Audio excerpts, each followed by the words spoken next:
Until about the 1990s, the study of ethical issues in healthcare focused on moral problems and conflicts in the clinical setting. Increasingly, however, clinicians, administrators, and ethicists have come to recognize that how a healthcare organization makes decisions both directly and indirectly affects the quality of care delivered. Thus, a course on bioethics would be incomplete without a discussion of organizational ethics.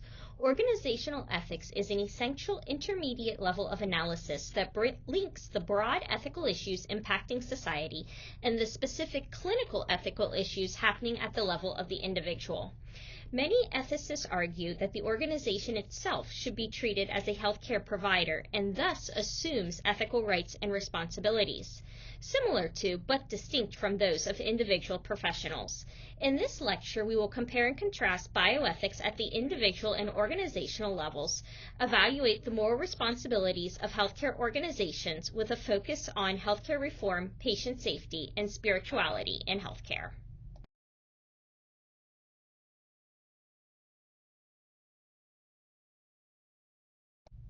As you progress through this lecture, I encourage you to compare and contrast clinical bioethics and organizational ethics, as well as compare and contrast bioethics and business ethics.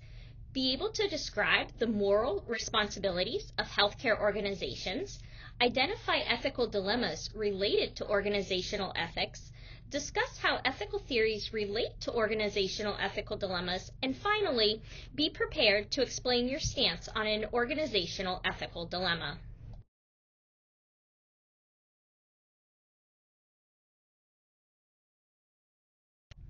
So, what is organizational ethics?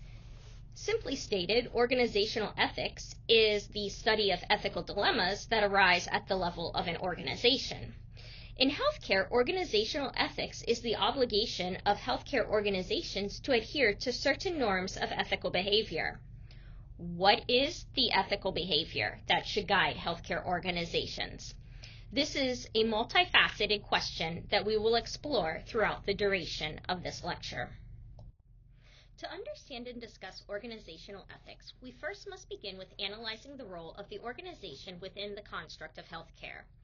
The role of the organization in healthcare draws its core notions from the disciplines of both healthcare and business. Traditionally, the discipline of healthcare has viewed organizations as a setting for encounters between individual patients and individual care providers. The business discipline has viewed the organization as an enterprise setting through which goods are provided and distributed. Organizational ethics, when applied to healthcare, therefore is an ethical arena in which the organization is viewed as more than just a setting or a location. Organizational ethics addresses how organizational climate, the quality of the patient-provider relationship, and the nature of the goods and services provided play a role in promoting or impeding ethical care delivery and positive patient outcomes. Of central importance in distinguishing traditional bioethics from organizational ethics is the notion of moral agency. Traditionally, bioethics has examined the actions of individual agents or healthcare providers and held those individuals accountable in light of ethical principles, norms, and obligations. In organizational ethics, the locus of moral agency differs in that the organization itself is seen as having obligations to adhere to certain norms of ethical behaviors. Traditional bioethics focuses on patient-centered care and the obligation of the healthcare provider to the patient. The common goal, shared by patients and care providers alike, is considered to be promoting the best interests of the patient. In contrast, organizational ethics focuses more broadly on providing a quality care environment. Yet, the conceptualization of what constitutes a quality and care environment lends itself to diverse goals and interests and must attend to hierarchies of power and authority, conflicting roles and obligations, public and private agendas, and long-range plans. Additionally, decisions made directly under the caveat of organizational ethics affects not only individuals, but populations as well. The framework used to analyze traditional bioethical dilemmas largely focuses on upholding the goal of promoting the best interests of the patient. No matter what ethical theory or theories one chooses to apply, that is often the end goal that is being sought. However, since organizational ethics must balance the interests of multiple and often competing parties, a framework grounded in patient preference is often either not applicable or not appropriate. Thus, the ethical framework most commonly applied in organizational ethics is stakeholder theory. I recognize that I just introduced to you stakeholder theory, which is an ethical theory that we have not discussed to this point in this class. That is because stakeholder theory is not a normative ethical theory. If you recall from the beginning of the course, normative ethical theories are theories that are intended to be applicable to all people in all situations at all times. Stakeholder theory, in contrast, is a theory that has a very limited realm of application because this theory was created to address very specific types of problems in very specific situations and settings.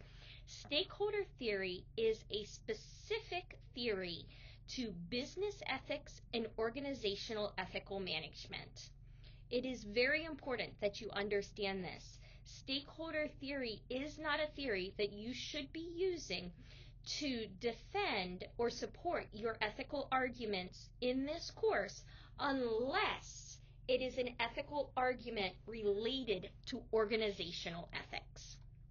So, that being said, to understand stakeholder theory, the first thing we must address is what is a stakeholder?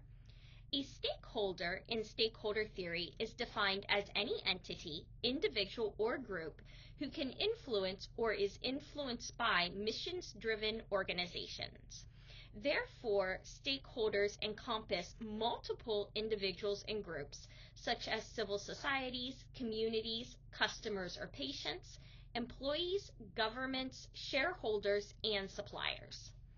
The origin of stakeholder theory can be traced back to the 1960s when the Stanford Research Institute first proposed the concept of a stakeholder, emphasizing that organizations need the support not only of their shareholders, but of all stakeholders, all who have an interest or influence in the organization in order to exist and thrive. In other words, companies possess a moral obligation to consider the interests of all stakeholders.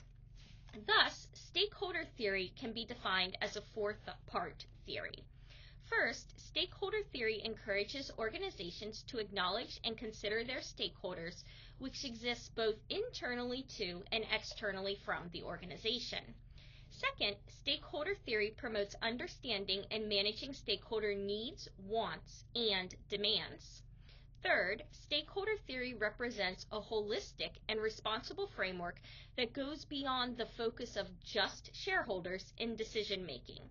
And fourth, stakeholder theory enables organizations to be strategic, maximizing their value creation and safeguarding their long-term success and sustainability.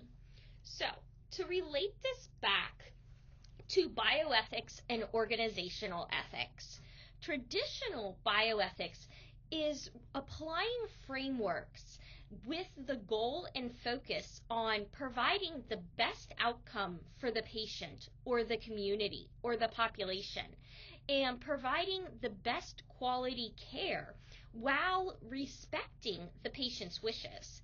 Stakeholder theory, in contrast, is recognizing the patient as one of many stakeholders, and therefore decisions need to be made with not just a focus on the patient to be ethical at the organizational level.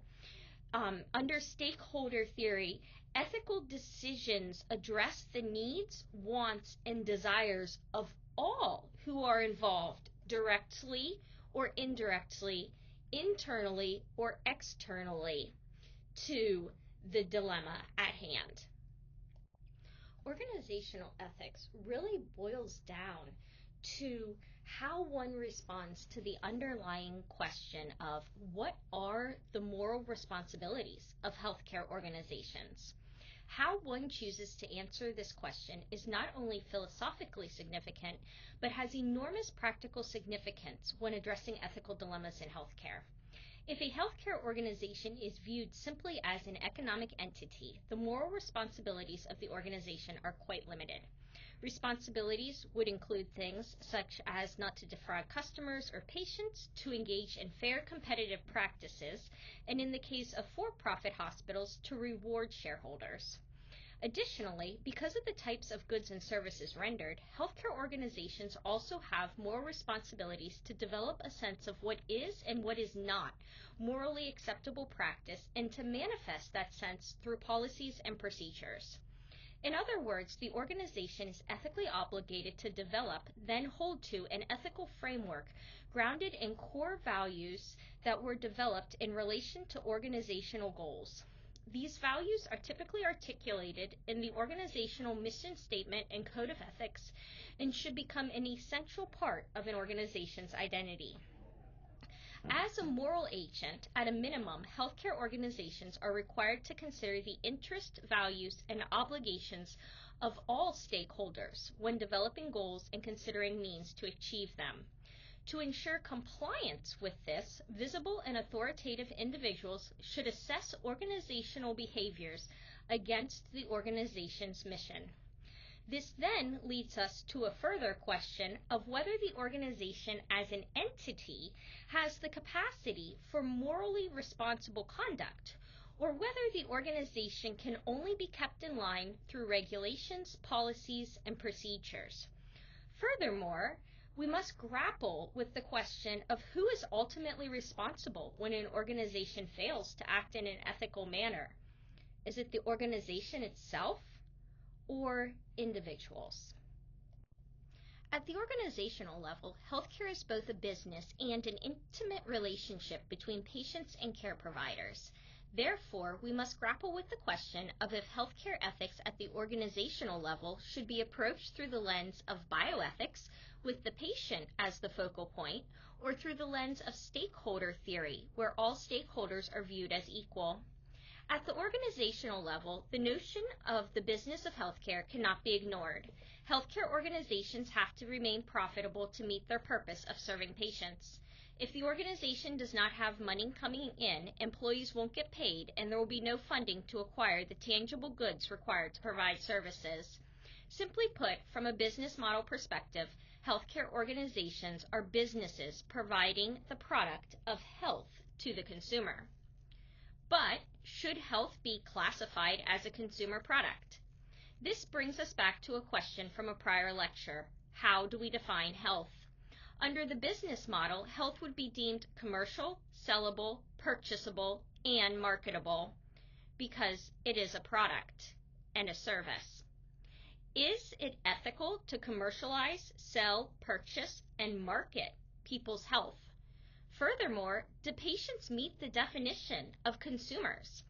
To answer these questions, one must consider that most patients seek medical care when they are vulnerable and in need, not just in want or desire of care and treatment. Furthermore, one must inquire if patients actually do have the ability to be considered rational consumers of care. Most patients do not compare healthcare organizations with regard to quality and cost of service before choosing where to seek treatment. Even when choosing a new primary care provider, people are often limited to providers in their general geographic location who are accepting new patients and who take their insurance. We cannot overlook the fact that patients are by far the largest consumers of healthcare. According to stakeholder theory, all stakeholders should be treated as equal. Therefore, under this theory, the patient should have equal value to the organization as any other stakeholder, an employee, an administrator, a drug rep, or a supplier. At this point, it has likely become clear that business and healthcare cannot exist in isolation of each other. So we must ask ourselves, should patients be equal stakeholders in healthcare as suggested by the stakeholder theory? And how do we ethically balance our duties to the business of healthcare, as well as our duties to the mission and vision of healthcare?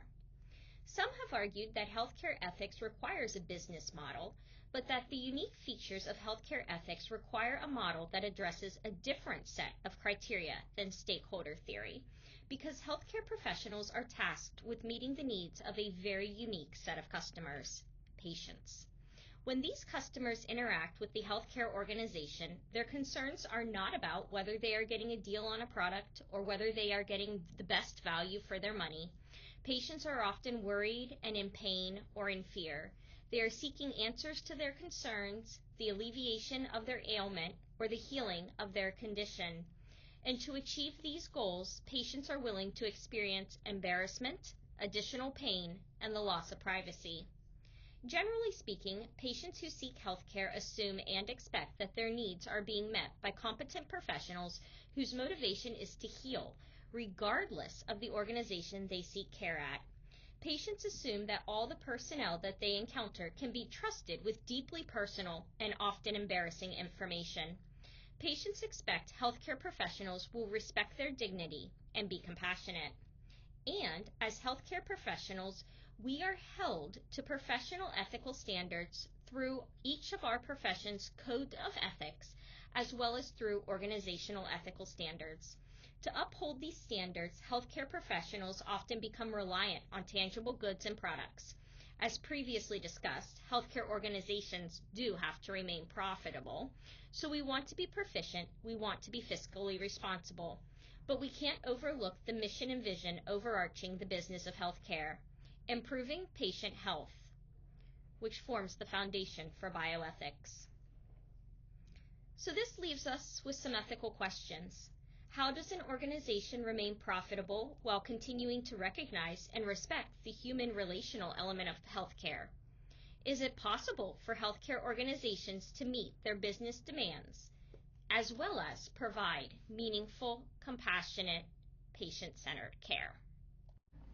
The era that we are currently in could be referred to as the age of healthcare networks. What is a healthcare network? Healthcare networks are what are replacing what used to be considered the community hospitals or standalone hospitals. Healthcare networks are larger systems that encompass multiple healthcare institutions and organizations. They're the result of inter-organizational collaboration of integrated care across institutions. These networks are growing in number and complexity and well underway to assuming a more central role in organized healthcare. For those of you who live in the area of campus, we have 3 healthcare networks in our area. We have the WellSpan network, the UPMC network, and the Penn State network. And each of these networks offer a variety of specialty services that span a large geographical area. Networks are increasing in quantity because a significant amount of research has been devoted to the implementation of networks, and much hope is set on the ability of networks to bridge the business-patient care gap by improving economic efficiency as well as quality of care. Thus, the ethical aspects of healthcare networks need to be analyzed as part of any holistic understanding of organizational healthcare networks. Many factors have played a role in this shift away from individual healthcare institutions or small private systems to these larger conglomerate networks. One of the factors is the aging population. And along with this aging population comes increased costs of the welfare system, resulting in medical resources becoming scarcer. And it's therefore harder for smaller hospitals and institutions to remain profitable and to be able to compete with the networks that have already developed. Furthermore, the goal of healthcare networks is to increase the economic efficiency of healthcare and thus provide improved quality of care.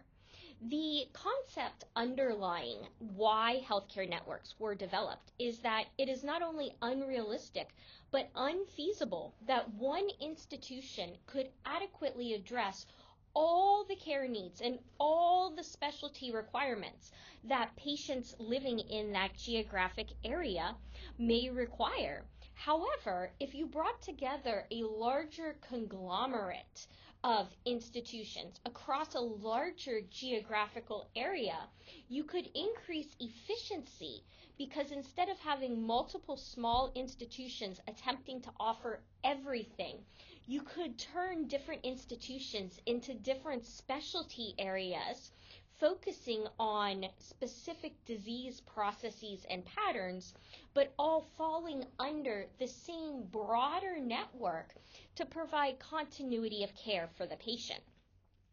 Healthcare networks, therefore, are often amorphous and very complex. Therefore, they can be governed in a vast number of ways. They can assume many forms, and they often involve complex interactions. While this increases the collective responsibility of the network itself, it makes it very difficult to locate and distribute individual responsibility and accountability. And the things that tend to get overlooked are: how will fair access to the network be guaranteed? Who's in charge of this? How will patients following a care trajectory move throughout the network? How will medical information be stored and transferred within the network?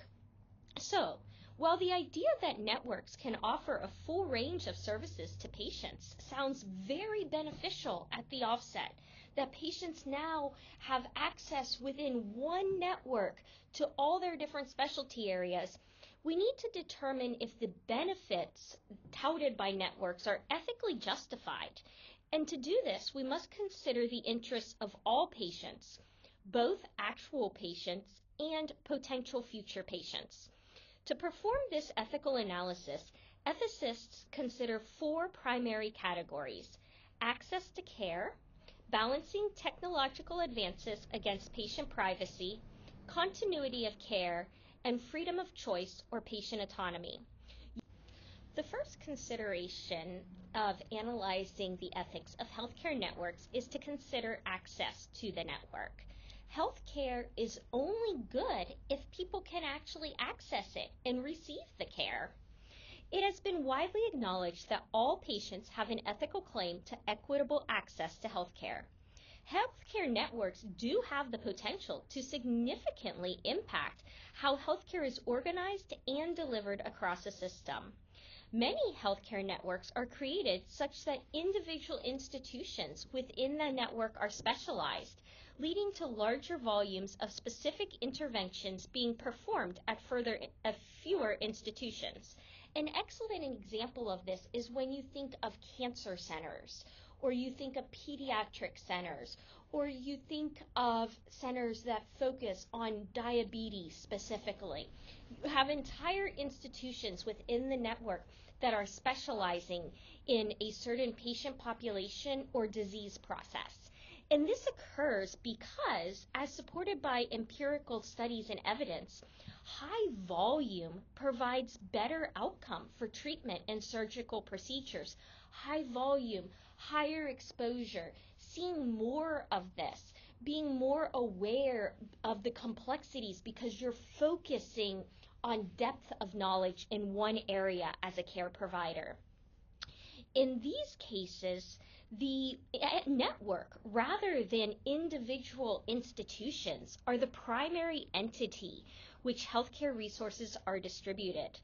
Thus, the just, fair, and equitable access to these networks and to the specific institutions within the network is of crucial importance, not only to say that networks are justified, but for the entire healthcare system in general.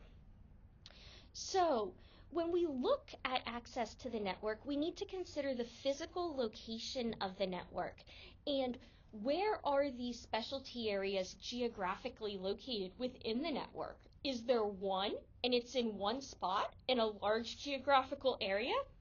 And how is this impacting the ability of patients to get to that specialty? Or are there multiple of that specialty service throughout the geographic area that the network covers?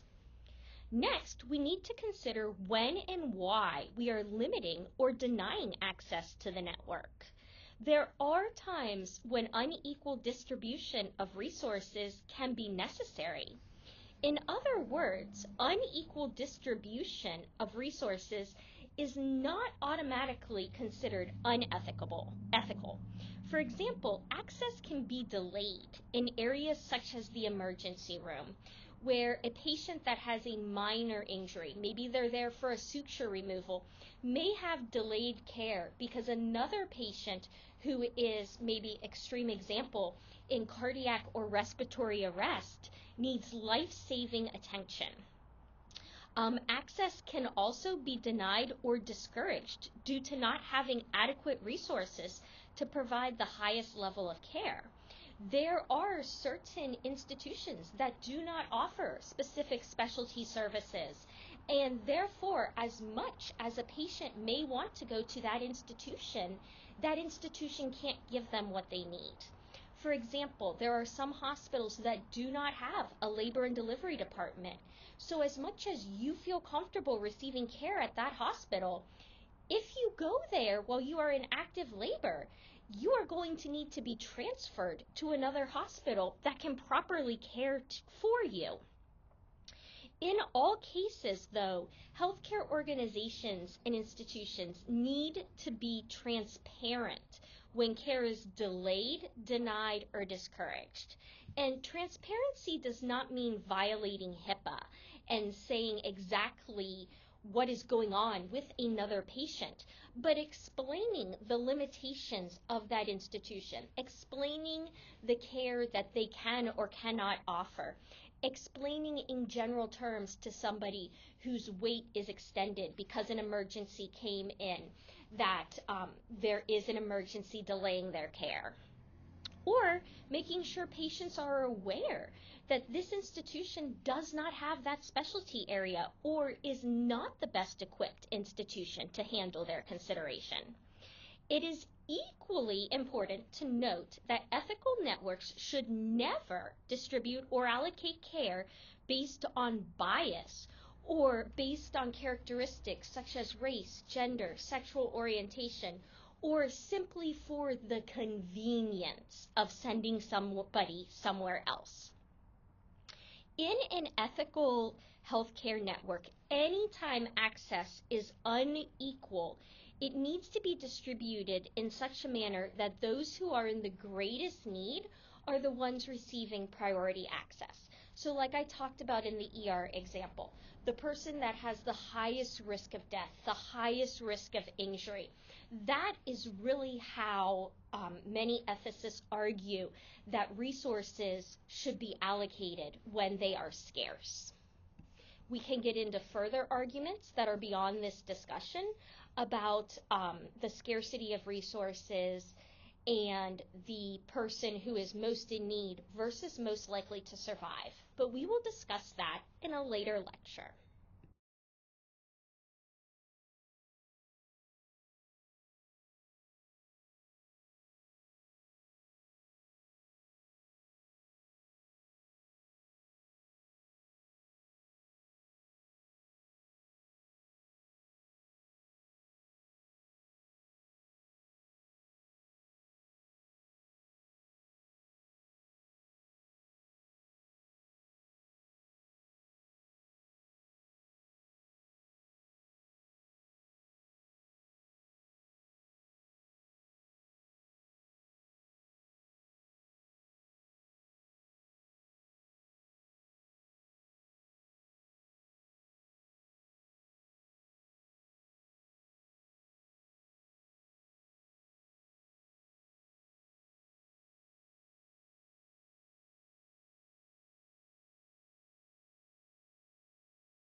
Beyond access to care, patients also have an additional ethical right to continuity of care across the entire care trajectory. Ethical healthcare networks accomplish this through ensuring three dimensions of continuity. First, there should be informational continuity. This means that networks have an obligation to ensure that relevant patient information is transferred safely and effectively and strictly for the benefit of the patient.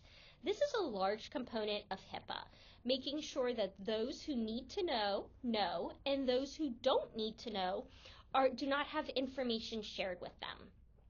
While this seems straightforward, the challenge is striking a balance between sharing too much information or unnecessary information about the patient and sharing too little information, as either could result directly or indirectly in patient harm. Second, healthcare networks should guarantee management continuity, which is a consistency in the approach to care.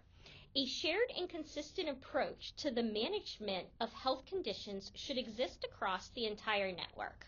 This does not mean that we provide cookie-cutter care to all patients.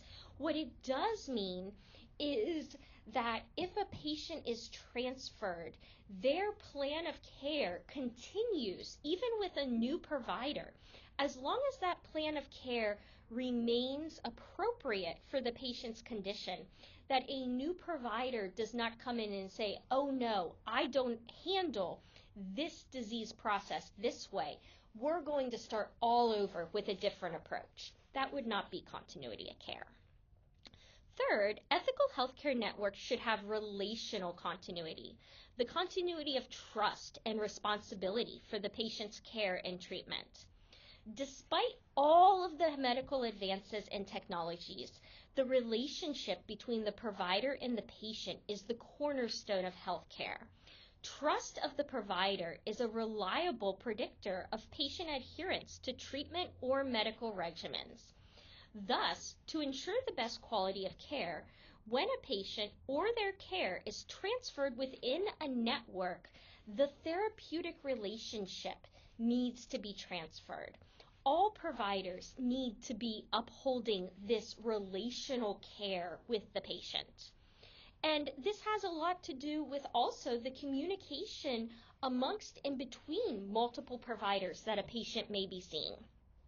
However, due to the complex nature of healthcare networks, the transfer of the relationship and responsibility can become an issue, resulting in collective undesirable effects without anyone being held responsible. Patients often get lost in the hustle, lost in the transfer of care. Therefore, ethical networks should have processes in place regarding the distribution of responsibility and accountability so that at all times there is a point person responsible and accountable to this patient's care and that this patient can reach out to. Many institutions are looking at the role of case management or nurse navigators to accomplish this important need.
To circle back to this concept of patient data, we're now going to discuss the ethical considerations regarding technology and patient data. the healthcare field has become increasingly dependent on technological developments to ensure organizational success. Organizational success often relies on a combination of quality outcomes and the ability to receive reimbursement for medical services. Almost overnight, it feels, the healthcare industry's primary purpose has been altered to not only involve providing safe, quality medical care, but also the need for providers and organizations and networks to become highly proficient in the accumulation and communication of patient data and related outcomes. Laws have already determined that healthcare information is protected information. This encompasses a large portion of HIPAA. Thus, patients should not have to worry about the proper security and access of their information by appropriate medical providers and administrative staff. As we will talk about later, while there are ethical considerations, this falls under a legal consideration, and it is the organization's legal duty to uphold the highest security precautions while also providing education to all employees regarding the protection and limited access of private health information. Protecting health information is about managing specific risks related to health information. Thus, ethical healthcare networks should evaluate each portion of their infrastructure and each asset through which information is obtained so that they can implement reasonable safeguards. It is honestly unrealistic for any network to make an infrastructure completely impenetrable.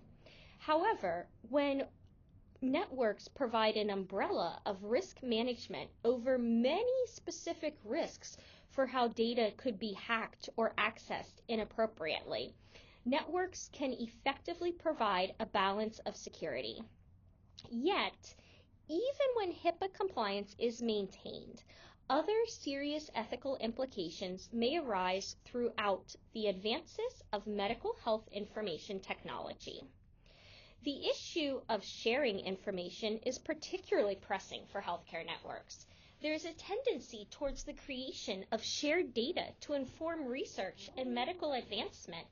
And some of you may have heard of some of these examples, some of the DNA studies and genome studies, or being part of a research project. And ethical concerns have been raised about the possibility of buying and selling patient health data for such purposes. And this can be very compelling to organizations that need to keep up their revenue, especially if they're not getting much reimbursement to pay for their services. Responsibility and accountability can easily become diffused in large networks to the point where no one knows who to hold accountable or responsible for this patient data. Therefore, ethical networks need strong and centralized agreements on how data are handled within and across the network. Many have argued that the power should be given to the patient solely to decide when and how their data are or can be used. Because even if data is de-identified, there is the ability for the patient to have such unique set of diagnoses that they can still be identified. So the thought of putting the patient in charge of their own data is a risk management thought that protects patient privacy while also adhering to legal tendencies. Another concern with technology is that in some situations, medical providers are concerned with their individual competencies regarding computers or other technology, and therefore may opt not to implement certain technologies within their practice. And while this is permissible for some of the emerging technologies, the question of negligence arises depending on the technology being omitted. For example, there are providers who have refused to embrace or use the electronic health record despite any penalties or fines that may be possible or that they may incur simply because they are not comfortable themselves with using the electronic health record, despite the quality of care benefits that an electronic health record provides, despite the errors that are decreased by the use of an electronic health record. And the network must determine, is this permissible? Is it ethical? Technological resources have allowed the medical industry to treat more medical diseases and ailments at a much more effective level, while also ensuring earlier diagnoses and less complicated treatment processes with quicker recovery periods. Therefore, when a new technology or even a technology that's been in place for a long time has been forgone, we need to ensure that the benefits of the technology are not occurring at the expense of neglecting ethical values and principles. As we've mentioned a couple times, patients have choices and patients should have a voice in their care. And so the next consideration of if a healthcare network is ethical is the freedom of choice provided to the patient. Ethical healthcare networks have an obligation to allow patients a choice in their care trajectory and the right to choose preferred professionals or providers. Not only is this moral, but in many jurisdictions, this freedom of patient choice is a legal obligation as well. While patients do have a right to choose their care, the knowledge and expertise of those providing care can be an important consideration in reaching positive care outcomes. Providers do often have a preference as to who a patient is transferred or referred to along the care trajectory. Providers often want to refer patients to specialists who they've worked with before and know have provided positive outcomes in similar situations, or specialists who they know a patient who needs to be seen rapidly will be able to get in with quicker because they're accepting new patients. Providers generally refer patients to someone they trust, and however, ethical challenges can be arisen if the network is designed so that patients or their data are automatically transferred to a particular specialist or institution, or if patients are automatically put on a particular care pathway without allowing the patient input, or without allowing the patient to feel like they have a choice in what specialist their care is transferred to. Clinical nudging is one way that this balance of patient right and provider expertise can be met. Clinical nudging is a form of choice architecture where policies and procedures, such as direct referrals, are enacted that encourage patients towards a particular behavior or particular choice without actually overriding the patient's right to choose a different care path. While certain choices are facilitated through these referrals, clinical nudging always allows the patient the ability to say, no, I would rather go elsewhere. So a referral may be set up automatically for a specific specialist or specific institution, but that does not mean the patient can't choose and set up their own appointment with another specialist or institution.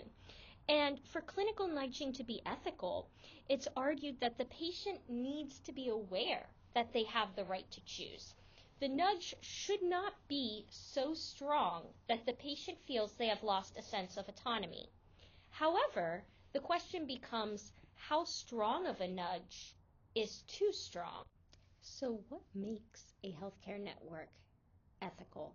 First, we must look at access to care and how is that managed? And do patients have equal access to care? And if we have a large geographical area, how are we ensuring that all patients can reach care? Is there continuity of care across the trajectory? And what do we do if we have care providers who believe that care should be handled or addressed in different manners and the patient needs transferred from one provider to the next. We must consider how technology and data are handled and whether the network embraces technology or whether the network shies away from technology, and how is either approach impacting patient care outcomes and the ability for patients to receive the best possible care. And then finally, the freedom of choice and balancing the choice of the patient to receive the care they desire against the expertise of the providers, and ensuring that what the patient wants is in alignment with what is going to provide safe care to the patients. And it's important to reiterate that underlying all of these considerations is this ongoing attempt of organizations to balance economic efficiency and having money to provide quality care and actually having positive care outcomes. So as we continue to investigate the complex nuances of this balance of business and care, we're going to shift our focus from networks to healthcare reform and justice. In this section of the lecture, I'm going to provide a history of the current legislation for healthcare reform. My goal here is not to focus on the politics of healthcare reform, but to provide objective background information followed by a discussion of ethical considerations specific to healthcare reform. To many ethicists and many people in the general population, finding a balance between business and care lies in providing a just healthcare system. While there exists widespread agreement that the healthcare system in the United States is seriously flawed from the standpoint of justice, there is no consensus on what to do about it. Furthermore, political agendas, notions of entitlement, and government intrusion, and moral conceptualization of character and social worth polarize the debate. Despite these challenges, steps have been taken by the U.S. government to expand access to health care for large groups of people in our society, most recently through the introduction of the Affordable Care Act, or ACA, with the intent of improving the overarching U.S. healthcare system by making it more affordable, accessible, and of higher quality. So we're now going to look at healthcare reform in the United States, or providing the people of the United States with access to high-quality, affordable healthcare. There are three main ways of providing universal healthcare coverage. The United States uses a mix of these three ways. The first way is that private insurance coverage is required for all individuals and through a mandate to the employers. So employers must provide individuals with private health care insurance. The second way to provide universal coverage is to say that the government is going to own and provide all required medical services. The third way is to have the government provide health insurance. And what happens with this is when you're trying to develop healthcare reform, there becomes this problem of quality and cost having an assumed equal importance. So the quality of the care that is being provided and received is just as important as how much that care costs.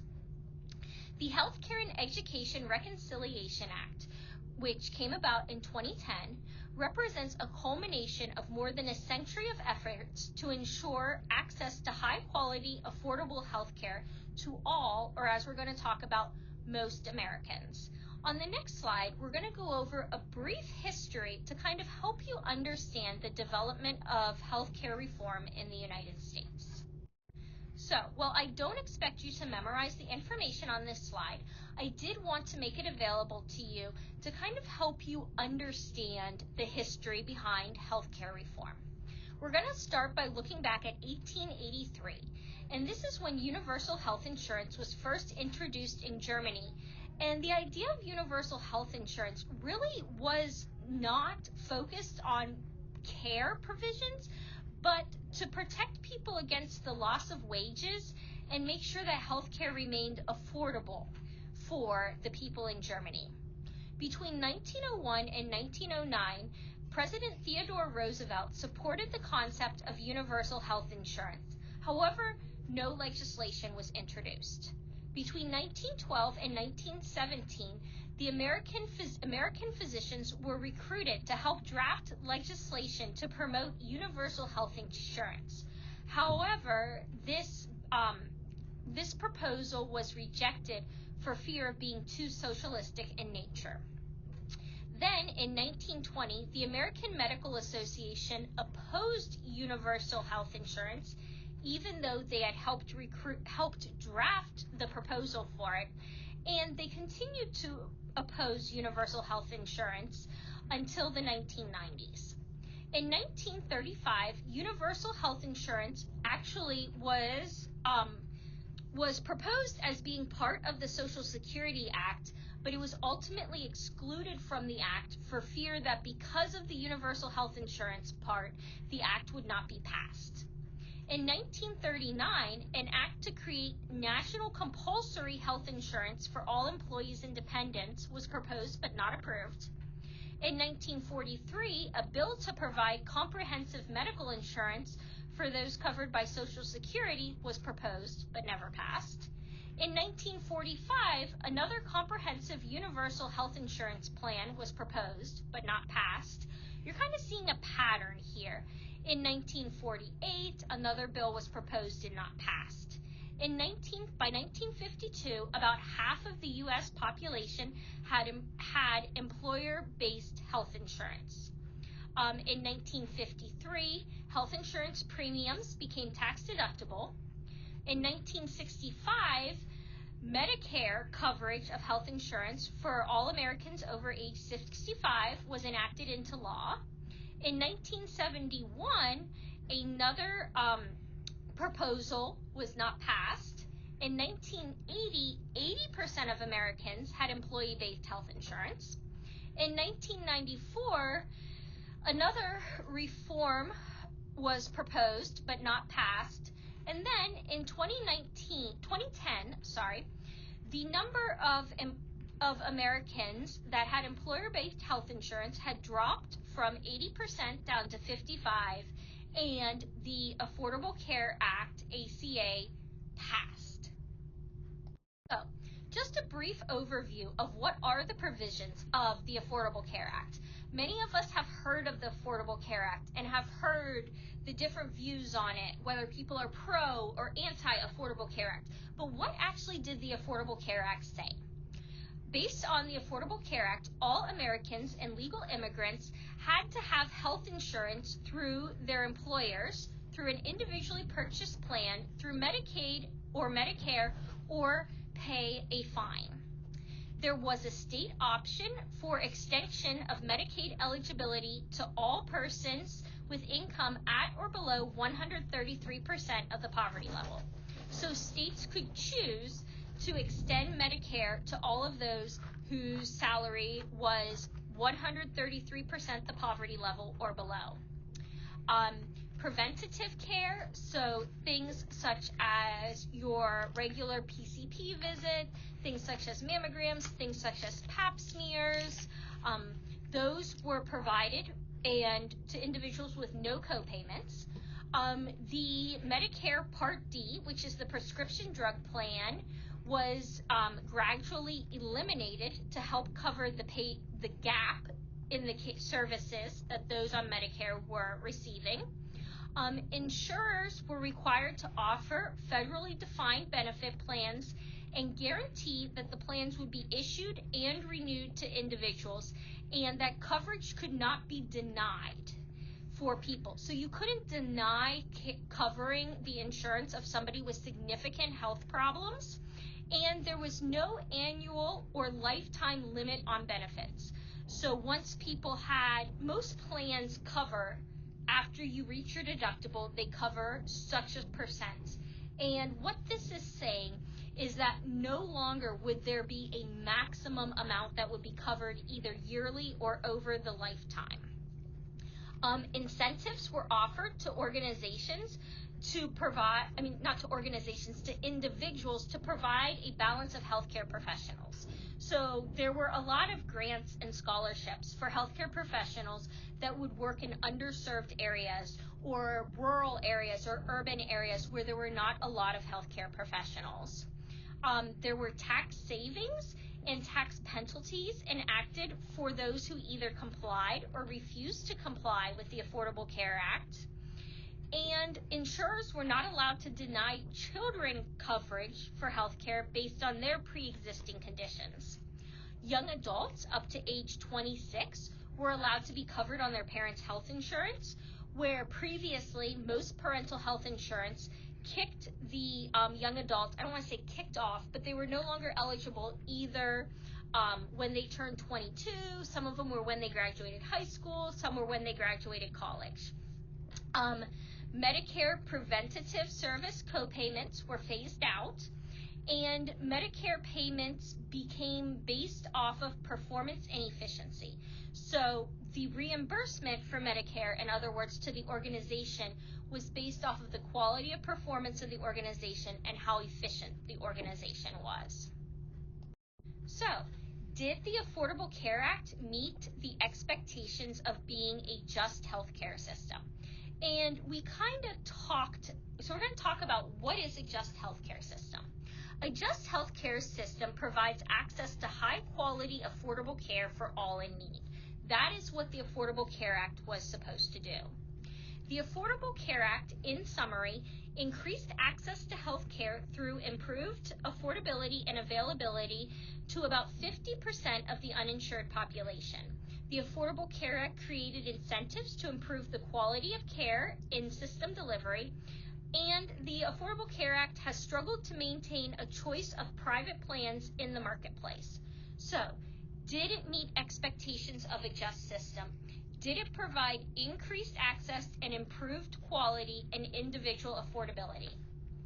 For increased access, the chronic high rate of the uninsured was lowered since the onset of the Affordable Care Act, and so the increased affordability of care improved access to care.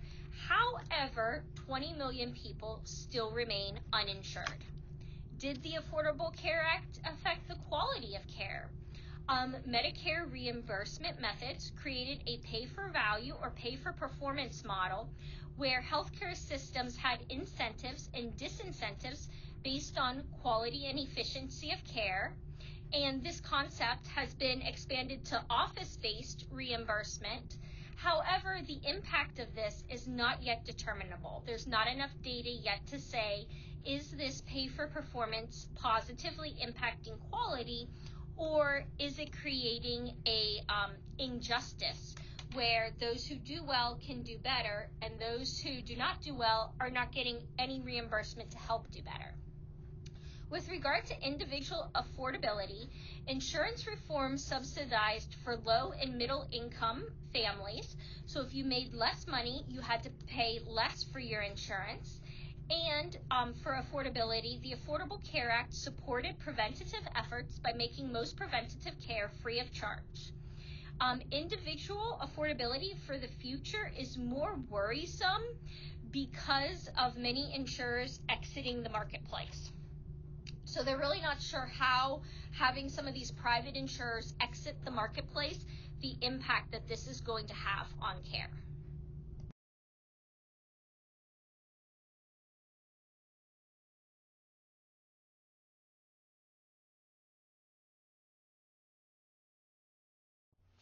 The MACRA of 2015 is seen as an update to the Affordable Care Act.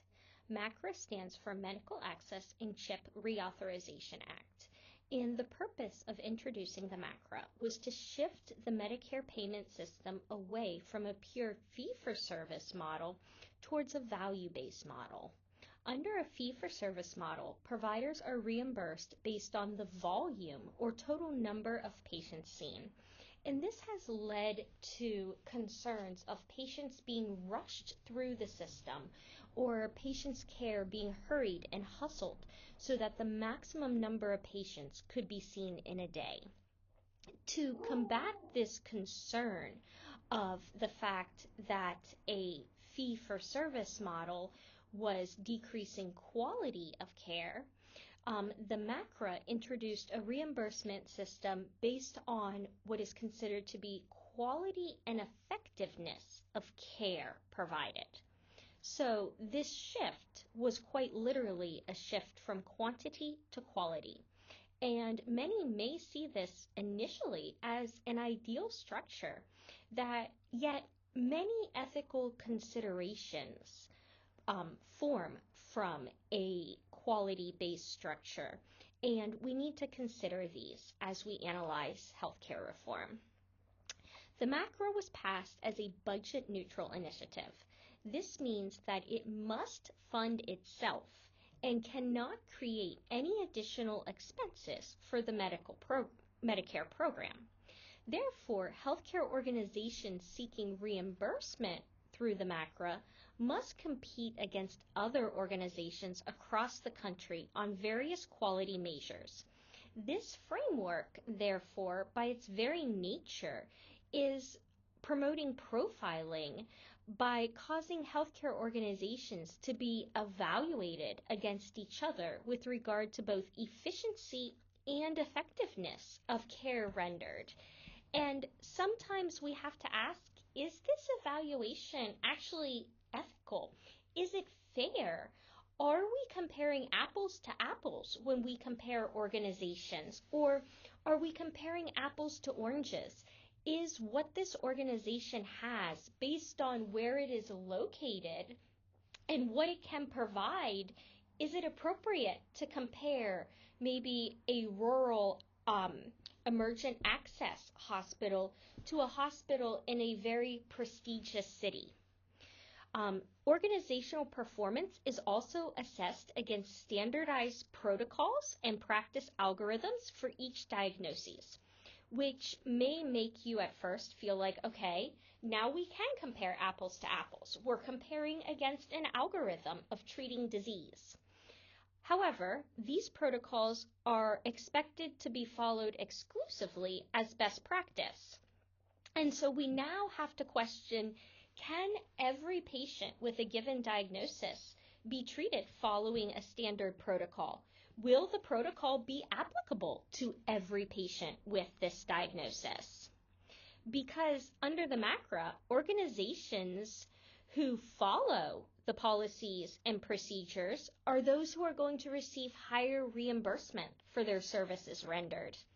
If an organization treats a Medicare patient but uses a process different than the process outlined in the algorithm, they're not going to receive as high of reimbursement levels. And so the MACRA itself really causes this clash between the business aspect of healthcare and being able to provide fiscal care and being able to make money against the unique individual demands and needs of patients, as well as patient autonomy.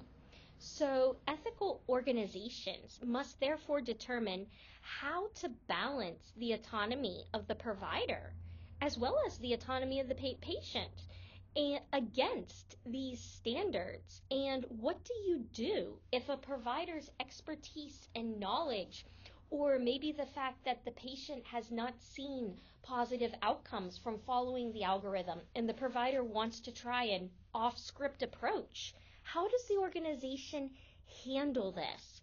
And to what degree should we balance reimbursement against patient outcomes?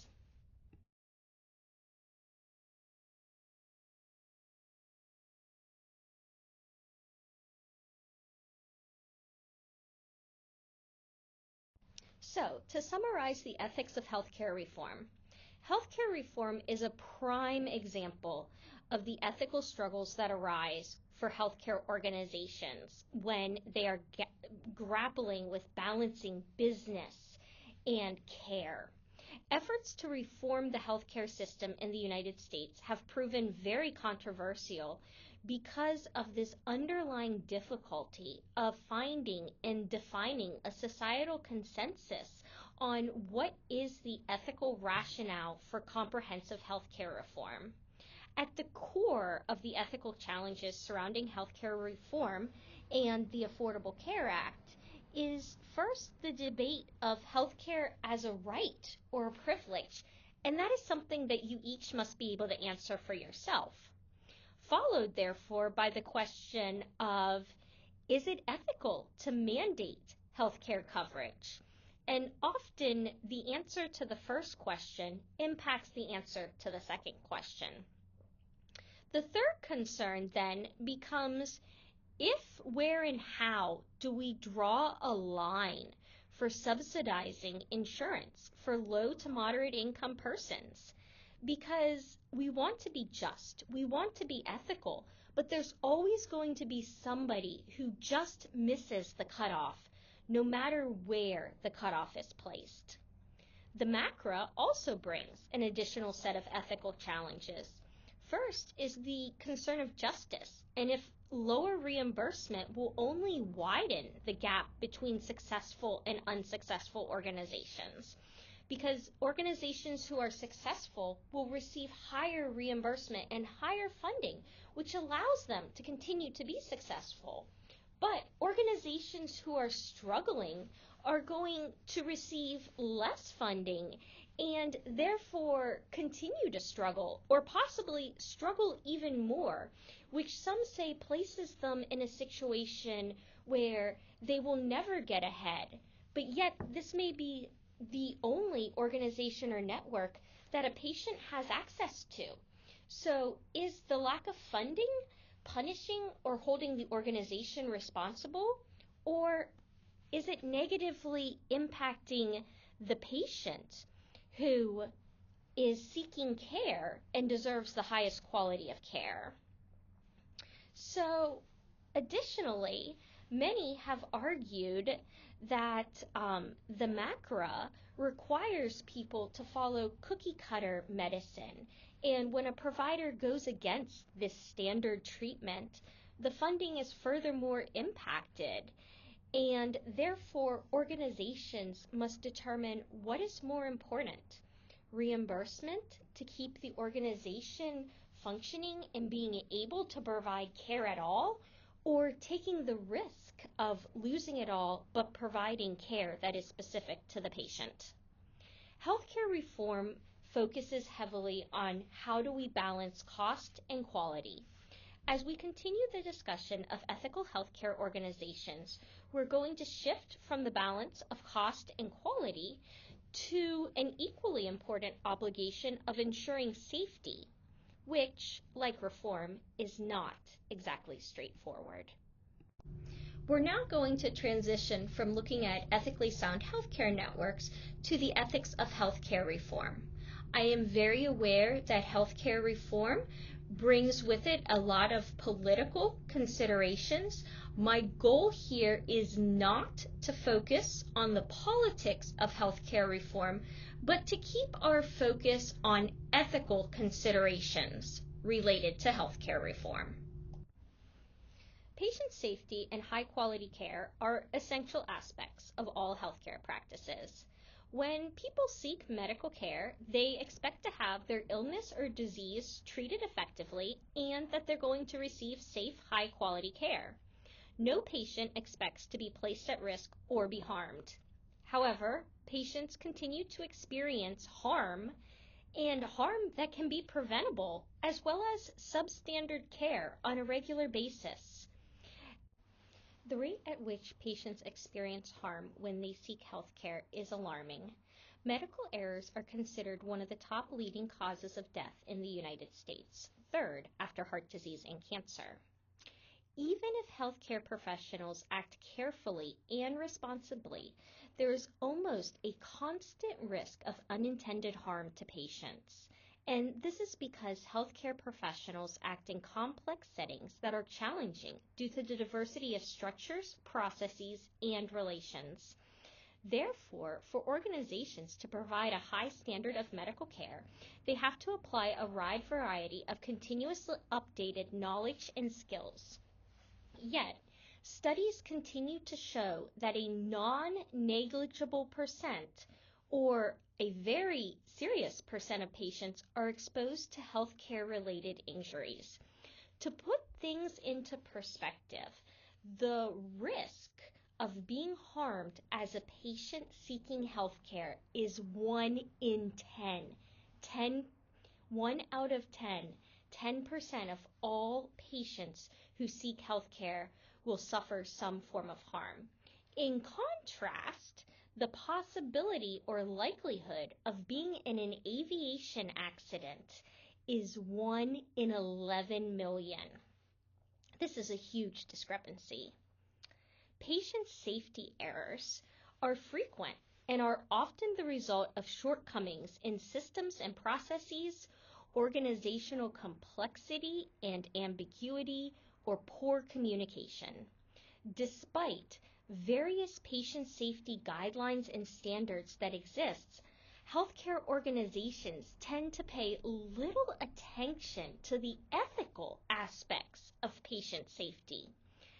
Yet, ethics is inherent in safety, and providing safe care is an ethical concern. Therefore, while this is a concept that is often overlooked, it is necessary in a discussion of organizational ethics. The main goal of patient safety can be studied from two aspects. From the aspect of practicality, which is also considered medical obligation, safe care promotes positive outcomes. When an organization is providing safe care, the organization is incurring less costs, receiving higher reimbursements, and in alignment with legal requirements. From the aspect of morality, safe care is a means through which to protect and promote the dignity of humans. Ethical healthcare networks have an obligation to uphold both the practical and moral commitment to provisions of safe care. And we're going to look at how that can be achieved despite the current rate of patient harm. To discuss safety incidents, we need to begin with a discussion of risk management and quality management. Risk management is a methodological framework to systematically identify and assess potential risks and threats to prevent or minimize potential hazards. Quality management is a complementary bundle of methodologies used to increase the quality of structures, processes, and assorted outcomes. Because ethics is a relevant aspect of quality, the risk of unethical behavior is also a quality risk. And many significant safety incidents have ethical considerations. The first safety incident with ethical considerations that we are going to discuss are incidents related to communication. Unsafe communication is an ethical concern because it can reduce patient autonomy and therefore cause direct harm. On the other hand, good communication contributes to patient well-being either directly or indirectly by improving patients' possibilities and options. Safety incidents related to communication can span a vast array, from things such as unprofessional or disrespectful communication to deficits in communication of errors or bad news. Anytime an error occurs or a negative outcome occurs, the patient has a right to know. Even if there was an error that did not cause direct physical harm to the patient, they still ethically need to be informed that the error occurred. And oftentimes this is overlooked because the healthcare professionals view that if the error didn't harm the patient doesn't need to know. But it is their health and their care, and they have a right to know. Additionally, insufficient communication between colleagues can lead to decreased safety through suboptimal treatment. And we need to note here that staff can also suffer as recipients of communication.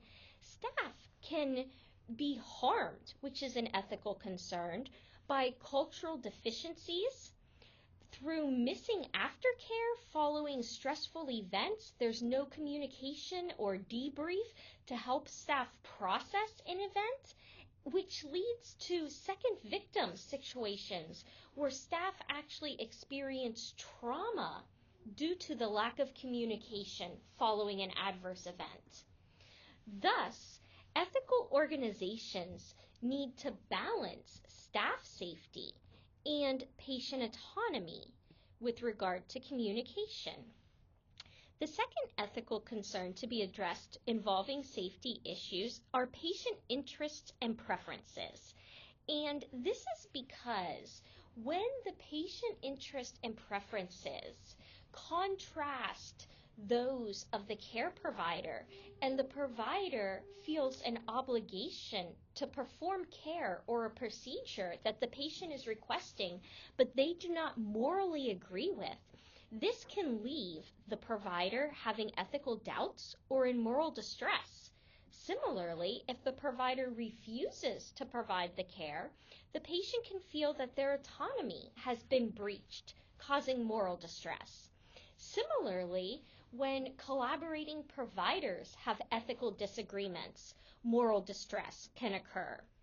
We often see these issues in areas such as assisted dying, withholding treatment or therapy, and in matters regarding shared decision making. The third area we're going to discuss is the conflict between economic and medical interests. And this goes back to that discussion of balancing the business and care side of healthcare. Economic constraints or incentives can lead to conflict of interest between treatment quality and financial profit or cost. And this is a large reason why most healthcare organizations no longer allow drug reps to come in, because there is this fear that the financial reimbursement may encourage or discourage providers recommending a specific medication that may not be in the best interest of the patients. Another thing to consider under this is that resources are often scarce, and we need to determine how to use and allocate resources amongst patients and throughout the organization. And also the financial resources of, do we invest in new medical equipment at the expense of being able to invest in our employees through forms such as financial reimbursement? And if we have limited funds, what do we invest those funds in? The cause underlying each specific safety incident is unique to the multifaceted components of the incident itself. However, a systematic process can be applied to analyze and determine the underlying cause of almost all safety incidents. This process is called a root cause analysis. A root cause analysis is a systematic, stepwise process for identifying the underlying cause of a problem and then allowing organizations to address this cause as opposed to just treating the symptoms or effects of the problem that can be seen. Often, the symptoms or effects that we see and tend to treat are just placing a band-aid on the larger problem. And therefore, when we don't treat the underlying cause, we are at greater risk of the same safety issue occurring again and again and again. To ensure that we identify the right cause, an effective root cause analysis should be free from bias, and the focus should be on identifying these underlying causes, not trying to identify a responsible person for the problem. Because many times when we get to the root of the problem, there was a breakdown in the system that also allowed harm to come to the patient or near harm to occur. Therefore, to facilitate effective root cause analysis, ethical healthcare organizations should have standardized guidelines for reporting safety events and near misses in a suitably organized, unaccusable manner. Many times this is done anonymously through different online systems or platforms that individuals are able to provide details of the event. The question then becomes that we can only address events and near misses, especially those that don't cause harm to the patient, by having them reported. Fear of blame, penalties, limited organizational support, inadequate feedback, and lack of knowledge about reporting incidents are common barriers to professionals that work in safety learning about these safety events in the healthcare environment. And therefore, they impede the ability to ensure such events do not happen again. Thus, an ethical healthcare organization needs to create a setting and an environment that is grounded in a safety culture or an openness to promote safety and quality care based on mutual trust and communication across all levels of the organization, where collaboration to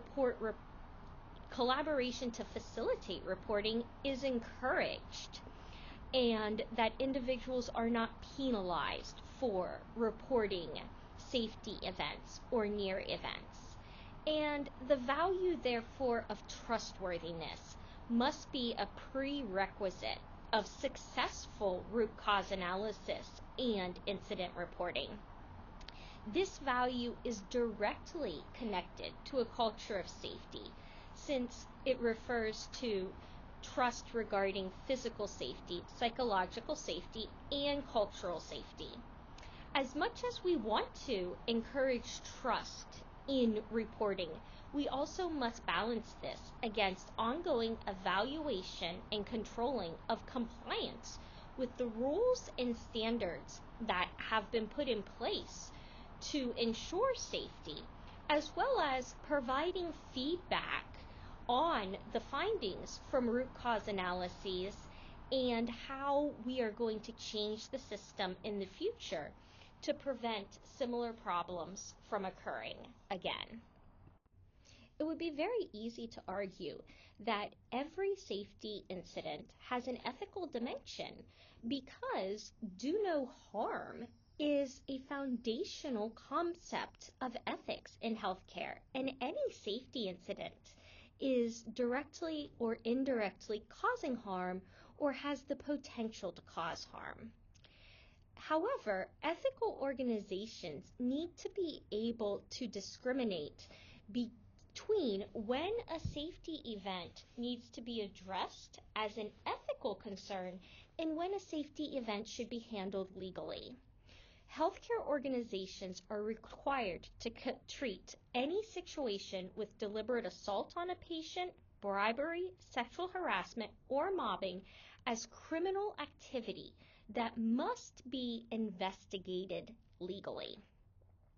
This now leads us to the discussion of situations that are not cut and dry legally, because most healthcare providers are not intentionally trying to cause harm to patients. Additionally, when a root cause analysis is performed, frequently underlying causes include lack of resources, limited training, lack of debrief following a prior similar incident as underlying causes. And that's why there's this concept of the Swiss cheese model.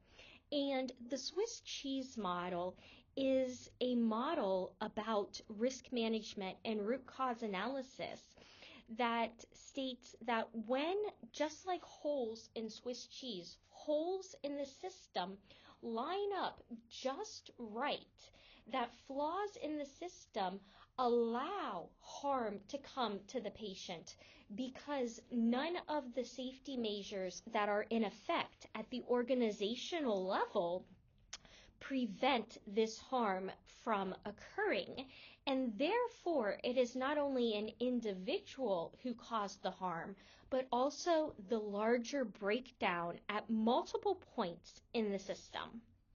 However, professional noncompliance can also cause harm via means of violations of protocols, failing to follow standard operating procedures, missing checklists, avoiding treatments, among many other reasons, also reduce quality and produce inadequate medical care.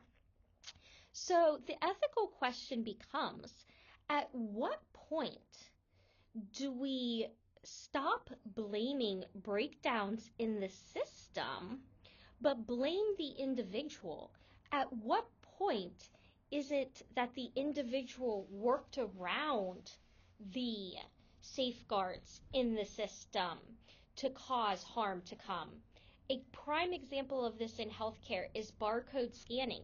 The barcode scanner can be overridden in emergency situations. If barcode scanning is overridden and harm comes to the patient because care is provided on the wrong patient, at what point does that fall under the system or under the employee? And I recognize that's an extreme example. And most of these times, it is not as obvious as to the line to be drawn between holding the individual person responsible versus holding the system. And then furthermore, the question becomes that if we start holding people responsible, does that mean people are going to hide and cover up safety incidents? Does that mean that people are going to fail to report near misses? And if we don't report near misses, we can't mitigate them before harm comes to the patient. So is it better to blame the system or blame the individual? And when should we do either?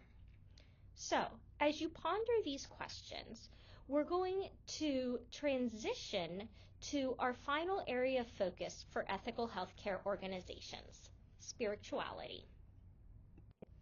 For many healthcare providers, the draw to the medical field, the passion for their job, and an underlying reason for why they do what they do contains a spiritual element. In the 20th century, the healthcare industry abandoned any connection to religion or spirituality in an attempt to emphasize that medical care was reliable, scientifically sound, and effective in meeting patient needs. At that time, the thought was that any connection to spirituality would decrease the believability in the science behind medicine. However, the 21st century has brought a resurgence of the recognition of the importance of responding to the holistic needs of both patients and care providers, and that holistic care innately has a spiritual element. The emphasis now is on developing healthcare organizations that promote not only curing but also healing, while maintaining accountability and professionalism through identifying the individualized needs of patients, providers, and other stakeholders. This leads us to our next large ethical topic in organizational ethics. Is it ethical to incorporate spirituality into the healthcare work environment? And if so, to what degree? To begin our discussion, we need to distinguish between healing and curing. These two words have often been used interchangeably in healthcare. They have similar, but also importantly distinct definitions.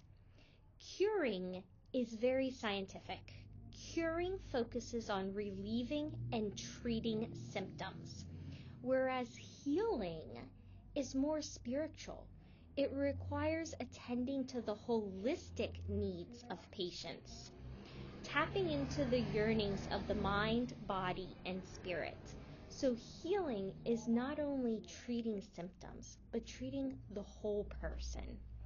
Beyond a physical component, healing therefore has a very important spiritual dimension, a dimension that is described as a universal force that compels humanity to express compassion for the helpless, to search for a more complete state of existence, a force so multifaceted, so dynamic, and so unique that it is nearly impossible to completely describe, measure, or define. Our best efforts to define it are feeble and inadequate. Nevertheless, no one can doubt the reality of its existence. This spiritual dimension impacts healthcare because it impacts recovery from illness. Healing impacts curing. It impacts organizational performance, and we're going to talk about that at the employee level. It impacts the relationship between the patient and the provider, and it helps patients find meaning and purpose from their pain and suffering. So we described spirituality, but how do we define it? What exactly is spirituality? The simple answer is that spirituality is just as hard to define as it is abstract to describe. However, over the years, ethicists, philosophers, and theologians have developed a fairly consistent concept analysis of the phenomenon of spirituality.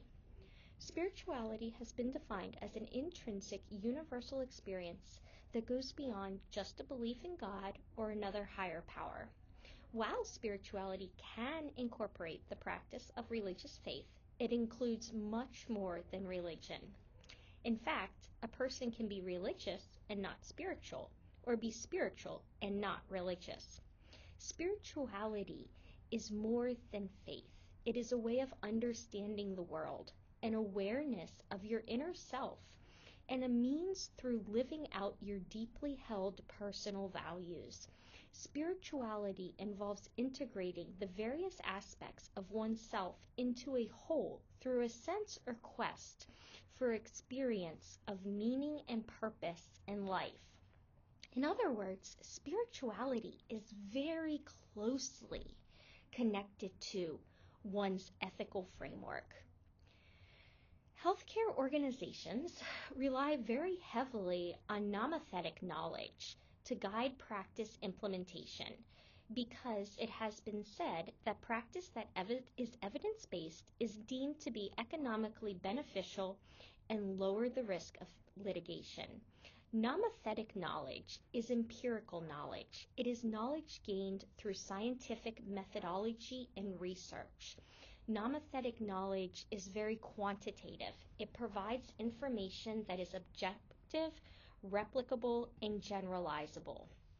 However, in contrast, ideographic knowledge is the knowledgeable understanding that some phenomena are non-replicable, non-generalizable, and unique to each individual.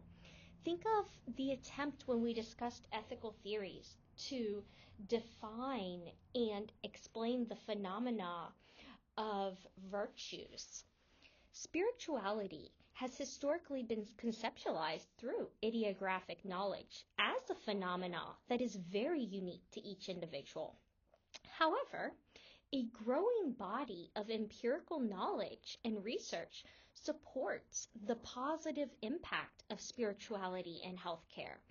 There is hard, fast scientific evidence that shows that integrating spirituality into care improves patient outcomes, improves the experience for the patient, improves the experience for the care providers at a statistically significant level. Yet, many organizations remain skeptical as integrating spirituality as part of holistic care. Many organizations fear that spirituality is too close to religion, and are we overstepping the separation of church and state? And what role should spirituality have in healthcare? Because it's not tangible, it's not a treatment that we can hold in our hands. And it's something that many care providers, especially in Western society, do not understand and are not taught to embrace in their formal training. However, when we look back at why people enter healthcare, it is often a spiritual ethos that serves as the impetus for drawing individuals to healthcare professions in the first place. Therefore, healthcare organizations have to determine, is it ethical to include spirituality, which can be part of treating people at a very individual level and working with employees at a very individual level in healthcare? Or, because this is so individualized and so unique, should we leave it out? While healthcare professionals are often scientifically gifted, they are generally spiritually inspired as well. Well, at least initially. The basis of their work, their drawing to the field of healthcare, is usually not merely for the compensation, but also a deeper need, desire, and drive to relieve pain and suffering and create a meaningful purpose for their lives. Yet, the indoctrination that most healthcare providers receive at institutes of higher education teaches them that real professionals do not have time for matters as abstract and obtuse as exploring patients' sense of existence or spirituality. And the concept of spirituality is considered less important because it is not as scientifically grounded, many argue, as other concerns in patient care, and the empirical evidence is often overlooked. Furthermore, the environments of many healthcare organizations do not support spirituality, often because spirituality is viewed as an offlay of religion and not as a separate concept.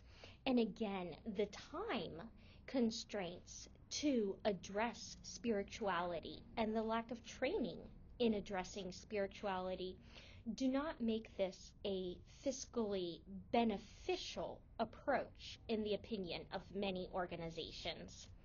What this causes is spiritless organizations and professionals that are seeking to help patients, saying they are providing holistic care, but lacking the ability to address all of the components of healing, because spirituality is a huge component of healing. As a result, in many aspects of healthcare, the human element is ignored to get work accomplished. Employees are being paid overtime, being paid incentive pay, being paid bonuses to work jobs that are increasingly regimented and less in tune for who they are as human beings, requiring them to sacrifice a part of themselves in exchange for a paycheck. And what tends to happen is at some point the pay no longer drives employees to push harder and farther.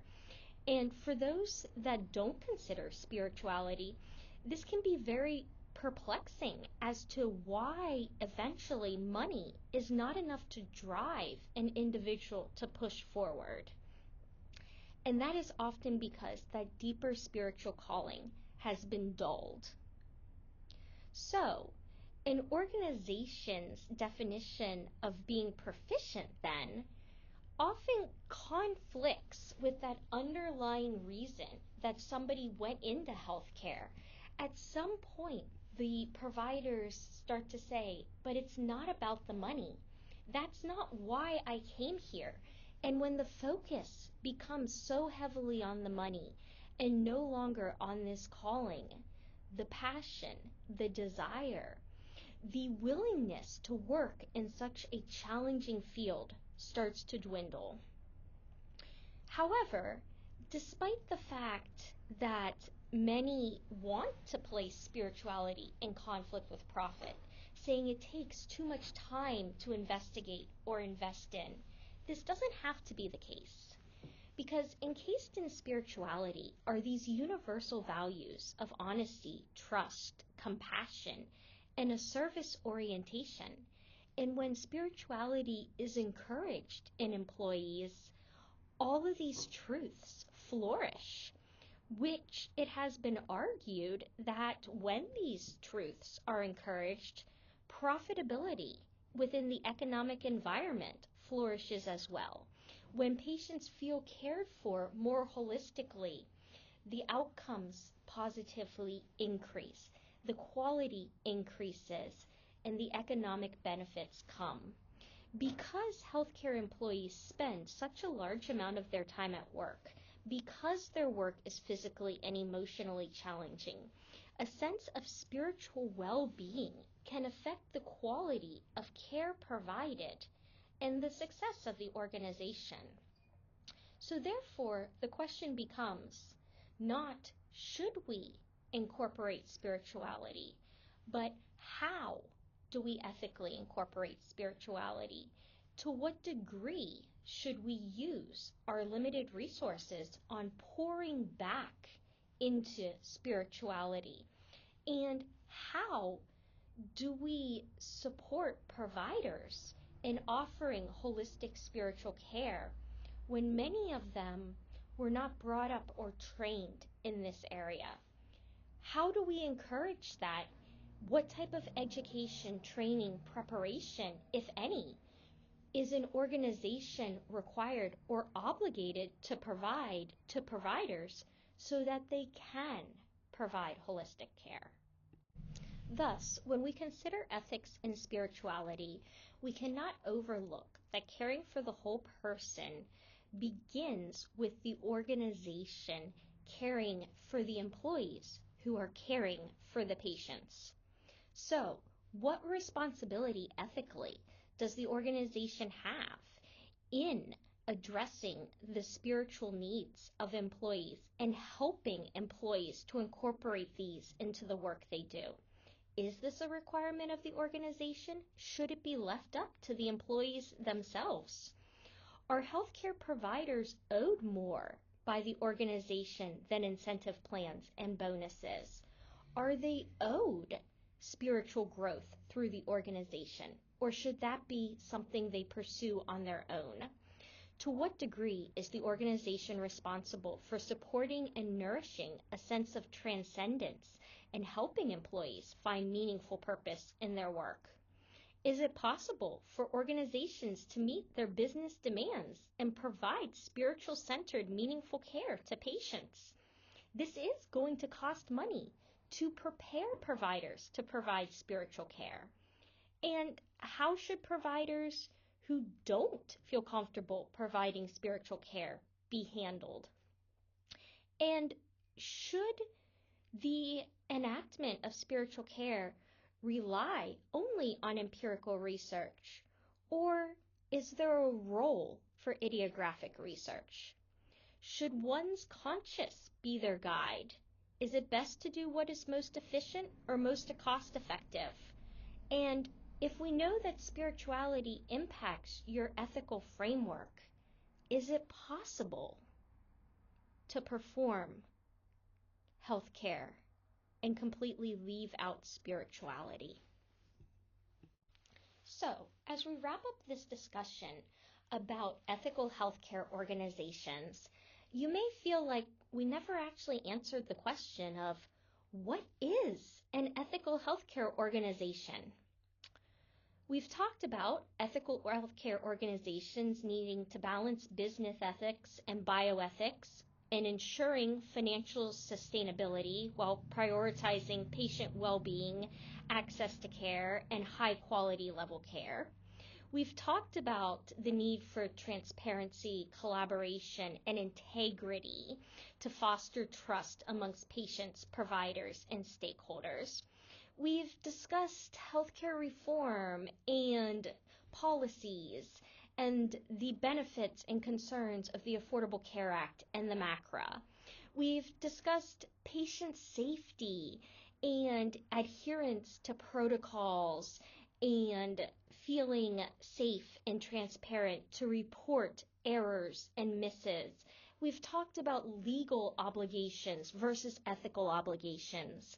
We've talked about the existence of spirituality in healthcare and how treating a whole person involves treating the spiritual aspects of that person. But what makes an ethical healthcare organization? Performing all of these things, yet what makes something ethical? We all have our own ethical framework, our own individual framework. And at an individual level, ethics is very personalized. At an organizational level, in summary, ethics needs to be grounded in the appropriate balance of business and care, in the appropriate balance of patient autonomy and provider expertise, in the appropriate balance of transparency and accountability, in the appropriate balance of blame against the organization, against the person, in providing holistic care, and the appropriate balance of the individual responsibility versus organizational responsibility. But where is that balance? That balance continues to remain up for ethical debate and something that will probably be debated for years and decades to come. Because again, ethics is a theory. And while I can provide you the facts, at the end of the day, you must determine for yourself if the organization you work for and you contribute to is an ethical organization.